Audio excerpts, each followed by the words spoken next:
السلام علیکم ورحمۃ اللہ وبرکاتہ۔ الحمد للہ وکفا والصلاة والسلام علی من لا نبی بعد ارسل رسولہ بالحق بشیرا ونذیرا وداعیا الی اللہ باذنہ وسراجا منیرا۔ اللہم صلی علی محمد وعلی آل محمد کما تحب وترضی۔ رب اشرح لی صدری ویسر لی امری واحلل عقدۃ من لسانی یفقہوا قولی۔ ربی زدنی علما ربی زدنی حلما ربی زدنی فہما۔ اما بعد فاعوذ باللہ السمیع العلیم من الشیطان الرجیم، بسم اللہ الرحمن الرحیم۔ یا ایہا الانسان ما غرک بربک الکریم۔ جو میرے رب کو قبول ہو، جو میرے رب کو قبول ہو وہی کاش میرے اصول ہوں۔ جو میرے رب کو قبول ہو، ذرا پیچھے والے ساتھی آگے آ جائیں پھر غلطی سمجھ آ جائے گی۔ جو میرے رب کو قبول ہو وہی کاش میرے اصول ہوں، وہی صبر ہو، وہی گفتگو، وہی سادگی ہو، وہی عاجزی۔ ہر قسم کی حمد و ثنا اللہ وحدہ لا شریک کی ذات کے لیے، ان گنت لا تعداد بے حد و حساب درود و سلام جناب محمد رسول اللہ صلی اللہ علیہ وآلہ وسلم کی بابرکت ذات کے لیے۔ وقت میرے پاس چونکہ انتہائی مختصر سا ہے اور میں اردو زبان میں آپ حضرات سے چند ایک باتیں کر کے آپ حضرات سے اجازت چاہوں گا، کیونکہ ہمارے فیصل آباد سے آئے ہوئے معزز مہمان حضرت مولانا حافظ عمران یوسف صاحب موجود ہیں اور زیادہ دیر میں آپ کے اور ان کے درمیان حائل نہیں رہنا چاہتا۔ بس چند ایک باتیں آپ حضرات کے سامنے عرض کر دیتا ہوں، اللہ تعالیٰ وہی باتیں سن سنا کے عمل کی توفیق عطا فرما دے۔ میرے دوستو، جو اہل ایمان والا انسان ہوتا ہے، جو مومن بندہ ہوتا ہے، جس کے دل میں اللہ اور اس کے رسول کی حب اور اس کی تڑپ ہوتی ہے، تو وہ کیا کرتا ہے؟ اس اپنی تڑپ کو مٹانے کے لیے، اس اپنی بھوک کو مٹانے کے لیے وہ اللہ تعالیٰ کے گھر میں تشریف لے کر آتا ہے۔ جس کے ساتھ محبت ہوتی ہے، عقیدت ہوتی ہے، وہی اسی کا راستہ پوچھتا ہے، اسی کی منزل کی تلاش میں رہتا ہے اور اسی منزل کی جستجو میں رہتا ہے۔ اب ہمیں چونکہ محبت اللہ اس کے رسول کے ساتھ ہے، توجہ میری طرف رکھیں۔ اب چونکہ ہمیں اور آپ حضرات کو ہم یہ دعویٰ کرتے ہیں کہ ہمیں اللہ اور اس کے رسول کے ساتھ محبت ہے، ہمیں عقیدت ہے، ہمیں اللہ اس کے رسول کے ساتھ پیار ہے، تو جس انسان کو پیار ہوتا ہے، عقیدت ہوتی ہے، وہ اسی کی تڑپ میں رہتا ہے، اسی کی تمنا میں رہتا ہے، پھر اس کی تلاش میں وہ لگا رہتا ہے، اس کی جستجو میں لگا رہتا ہے۔ تو میرے دوستو، جو مومن بندہ ہوتا ہے وہ اللہ تعالیٰ کے گھر میں آتا ہے اور گھر میں آ کے اس کے بے قرار دل کو سکون ملتا ہے، اس کے دکھوں کا مداوع ہوتا ہے، اس کی پریشانیوں کا مداوع ہوتا ہے، اس کے دکھ ختم ہوتے ہیں جب انسان اللہ تعالیٰ کے گھر میں آتا ہے۔ لیکن ہماری بڑی بدقسمتی یہ ہے، ہمیں سیر و تفریح کے لیے تو وقت مل جاتا ہے، ہمیں بازاروں میں جانے کے لیے وقت مل جاتا ہے، ہمیں دوستوں کے ساتھ فون پہ گپ شپ کرنے کا وقت بھی مل جاتا ہے، ہمیں عزیز و اقارب کے گھر جانے کا بھی وقت مل جاتا ہے، ہمیں دوستوں کی محافل کو اٹینڈ کرنے کا بھی وقت مل جاتا ہے۔ اگر وقت نہیں ملتا ہے، اگر ہمارے پاس وقت نہیں ہے، وہ ایک گھر ایسا ہے، ایک در ایسا ہے جو کہ اللہ کا گھر ہے، جو اللہ کا در ہے۔ اس گھر میں آنے کے لیے ہمارے پاس وقت نہیں ہے، اس گھر میں آنے کے لیے ہمارے پاس کوئی قیمتی وقت ہم دینے کے لیے تیار نہیں ہے۔ باقی ہر بندے کے لیے، ہر جگہ کے لیے وقت میسر ہے، لیکن ایک وقت میسر نہیں ہے، وہ اللہ کے گھر میں آنے کا وقت میسر نہیں ہے، وہ نماز پڑھنے کا وقت ہمارے پاس نہیں ہے، وہ محافل جو ہفتہ وار دروس قرآن ہوتا ہے اس میں ہمارے پاس آنے کے لیے وقت نہیں ہے۔ تو میرے دوستو، دعوت فکر یہی ہے کہ ہمیں اپنے گریبانوں میں جھانکنا چاہیے ہمیں اپنے آپ کو دیکھنا چاہیے کہ ہم کہاں پہ کھڑے ہیں۔ جناب محمد رسول اللہ صلی اللہ علیہ وآلہ وسلم کا فرمان عالی شان ہے۔ نبی کائنات نبی رحمت صلی اللہ علیہ وآلہ وسلم نے فرمایا احب البلاد الی اللہ اسبقھا، کہ اس روئے زمین پر اس کائنات میں سب سے بری جگہ جو ہے نبی پاک نے بتلایا وہ بازار ہے، یہ سب سے بری جگہ ہے۔ کیوں؟ یہاں پہ مکر و فریب کا کام ہوتا ہے، یہاں پہ جھوٹ کا کاروبار ہوتا ہے، یہاں پہ لوگوں کو راضی کرنے کے لیے، رب کو ناراض کرنے کے لیے یہ سارے معاملات بازار میں ہوتے ہیں۔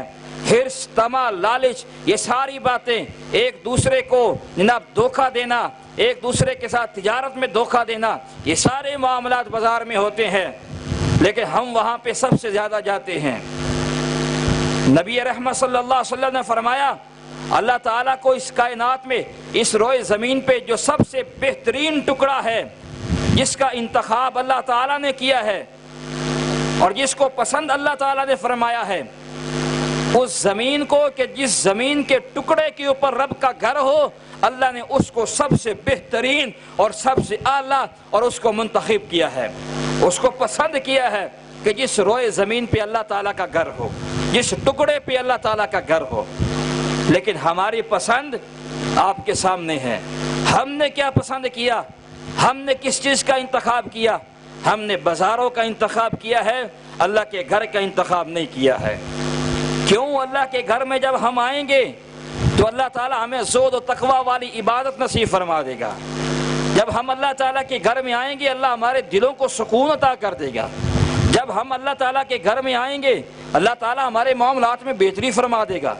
جب ہم اللہ تعالیٰ کے گھر میں آئیں گے، ہم بڑے گناہ گار ہیں، بڑے خطا کار ہیں، بڑے سیاہ کار ہیں، ہماری صبح گناہوں میں، ہماری شام میں گناہوں میں، ہمارا سفر گناہوں میں، ہمارا حضر گناہوں میں، ہماری تنہائی پاک نہیں ہے، ہمارا کردار ٹھیک نہیں، ہماری گفتار درست نہیں، ہمارا قول فعل یہ سب کچھ درست نہیں ہے، ہماری تو صبح سے لے کے شام تک سارا دن ہم گناہوں میں ڈوبے ہوئے ہیں۔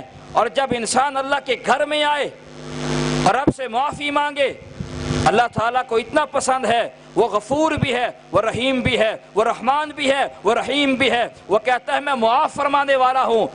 کوئی آئے تو صحیح اپنے گناہوں کی معافی لے کر، اپنے گناہوں کو لے کر میرے در پہ تو آئے، آنکھوں سے آنسو کے قطرے تو بہائے، آنسو کے قطرے اس کے بعد میں نکلیں گے، اس کے زندگی کے گناہ میں پہلے معاف فرما دوں گا۔ اور مسجد میں تو آئے نا، اللہ سے ملاقات کر کے دیکھے تو صحیح نا، اللہ سے محبت کا جو دم بھرا ہے اس کے ساتھ وفا تو کر کے دیکھے نا۔ ہم محبت کا دعویٰ ضرور کرتے ہیں لیکن اللہ تعالیٰ کے ساتھ وفا کرنے میں اور نبی پاک صلی اللہ علیہ وسلم کے ساتھ وفا کرنے میں ہم بالکل ناکام نکلے ہیں۔ محبت کا دعویٰ کر دیا، اللہ کے ساتھ محبت کا دعویٰ کر دیا۔ نبی پاک صلی اللہ علیہ وسلم نے فرمایا اے میرے محبوب پیغمبر، یہ لوگ کہتے ہیں کہ ہم آپ سے محبت کرتے ہیں، اللہ تعالیٰ نے کیا فرمایا؟ قل ان کنتم تحبون اللہ فاتبعونی یحببکم اللہ۔ اگر یہ دعویٰ کرتے ہیں کہ ہم آپ سے محبت کرتے ہیں تو پھر ان سے کہہ دیجئے اگر تم محمد سے محبت کرتے ہو تو تمہیں پھر اللہ سے بھی محبت کرنی پڑے گی۔ جو اللہ سے محبت کرتا ہے وہ حقیقت میں محمد رسول اللہ سے محبت کرتا ہے، اور جو محمد رسول اللہ سے محبت کرتا ہے حقیقت میں وہ اللہ سے محبت کرتا ہے۔ تو میرے دوستو، جب آپ مسجد میں آئیں گے، اللہ کے گھر میں آئیں گے تو آپ کو یہاں سے محبت ملے گی۔ نبی رحمت صلی اللہ علیہ وسلم نے فرمایا، چند ایک باتیں کر کے میں اپنی بات کو ختم کرنے والا ہوں۔ نبی رحمت صلی اللہ علیہ وسلم نے فرمایا کہ اللہ تعالیٰ 70 ماؤں سے زیادہ اپنے بندے سے محبت کرتا ہے، اور قرآن کو اٹھا کے دیکھ لیجئے، جہاں پہ گنہگار کا ذکر ہو وہاں پہ اللہ تعالیٰ نے کبھی یہ نہیں کہا یہ بندہ گناہ گار ہے، کبھی یہ نہیں کہا کہ یہ گناہ گار ہے، کبھی فتویٰ بھی نہیں لگایا۔ میرے پیارے اللہ نے، میرے پورے رب کائنات نے، اللہ احکم الحاکمین نے کبھی بھی یہ کفر کا فتویٰ نہیں لگایا کہ جس کی زندگی گناہوں میں ڈوبی ہو، کبھی کفر کا فتویٰ نہیں لگایا۔ جب بھی یاد کیا اللہ تعالیٰ نے کیسے یاد کیا؟ قل یا عبادی الذین اسرفوا علی انفسہم لا تقنطوا من رحمت اللہ، قل یا عبادی الذین، اے میرے بندے، اللہ نے کیسے یاد کیا؟ اے میرے بندے، اگر دنیا میں کسی سے کوئی خطا ہو جائے، کوئی غلطی ہو جائے تو دنیا والے اسے پکارتے ہیں یہ خیانت آدمی، اس نے امانت میں خیانت کیا، یہ بددیانت آدمی ہے۔ اگر کسی نے چوری کی ہو تو ہم اسے کہتے ہیں کہ یہ آدمی چور ہے۔ اگر کسی نے جھوٹ بولا ہو ہم سرے عام کہتے ہیں کہ یہ آدمی جھوٹا ہے۔ اگر اس کے اندر وہ زنا والی بیماری ہو تو ہم سرے عام کہتے ہیں یہ زانی بندہ ہے۔ اگر کسی نے شراب پی ہو ہم سرے عام کہتے ہیں وہ آدمی فلاں آدمی شرابی ہے، زانی ہے، اس کی مجلس ٹھیک نہیں، اس کا کردار درست نہیں ہے، اس کی گفتار درست نہیں ہے، ہم یہ سرے عام کہتے ہیں، لوگوں کو کہتے ہیں۔ میں قربان جاؤں اس مالک و خالق پہ، کبھی اس نے یہ نہیں کہا کہ تم کتنے گنہگار ہو، تم زانی ہو، تم شرابی ہو، یہ نہیں کہا۔ یہ کہا قل یا عبادی الذین اسرفوا علی انفسہم، اے محمد صلی اللہ علیہ وسلم کہہ دیجئے میرے بندوں سے، اگر انہوں نے اپنے جان پہ ظلم کر دیا، یعنی کہ گناہ کر دیا، زیادتی کر دی، نفس کے پیچھے بھاگے، شیطان کی اتباع کی، رحمان کو چھوڑ دیا، نیکی کے کاموں کو چھوڑ دیا، اس راستے کا انتخاب اللہ تعالیٰ نے اور محمد رسول اللہ نے فرمایا، اس راستے کو چھوڑ دیا، شیطان کے راستے پہ جا رہا ہے، مسجد والے راستے کو چھوڑ دیا، نیکی والے راستے کو چھوڑ دیا، تو پھر بھی اللہ تعالیٰ فرماتے ہیں تم نے اپنی جانوں پہ ظلم کیا ہے، لا تقنطوا من رحمت اللہ، میری رحمت سے تم نے مایوس نہیں ہونا ہے۔ تم لاکھ گناہ لے کر آؤ، زمین اور آسمان کے برابر گناہ لے کر آؤ، مسجد میں آ جاؤ، 2 نفل ادا کرو اور اس کے بعد اپنے گناہوں کی معافی مانگو، میں 70 ماؤں سے زیادہ محبت کرنے والا ہوں، تمہارے گناہ معاف فرما دوں گا، تمہاری زندگی کے گناہ معاف فرما دوں گا۔ تو میرے دوستو، آج اللہ تعالیٰ نے ہمیں مہلت دی ہے، مہلت دی ہے۔ بعض اوقات لوگ یہ کہتے ہیں، گناہ کرتے ہیں تو وہ کہتے ہیں کہ ہمیں کون دیکھ رہا ہے، ہمیں کون دیکھ رہا، کوئی ہمارا کیا کر لے گا، ایسا ہی ہوتا ہے نا، کون میرا کیا بگاڑ لے گا، کون میرا کیا، میرے ساتھ وہ کیا کر لے گا، زیادہ سے زیادہ وہ کیا کر لے گا۔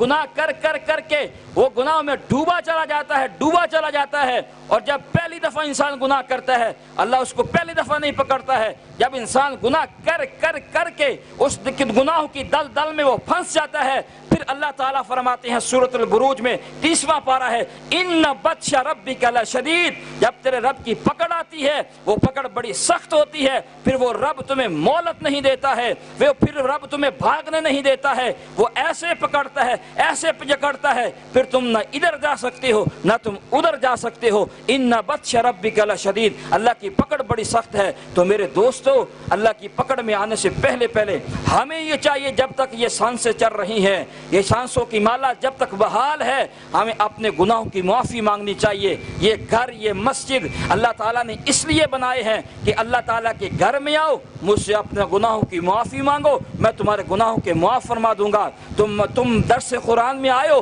جتنی دیر بیٹھو گے یہ رحمت کے فرشتوں نے تمہیں ڈھانپ رکھا ہے اور یہ تمہارے نامہ اعمال میں نیکیاں لکھ رہے ہیں۔ اللہ تعالیٰ تمہیں یہاں پہ بیٹھنے کا ثواب عطا فرمائے گا۔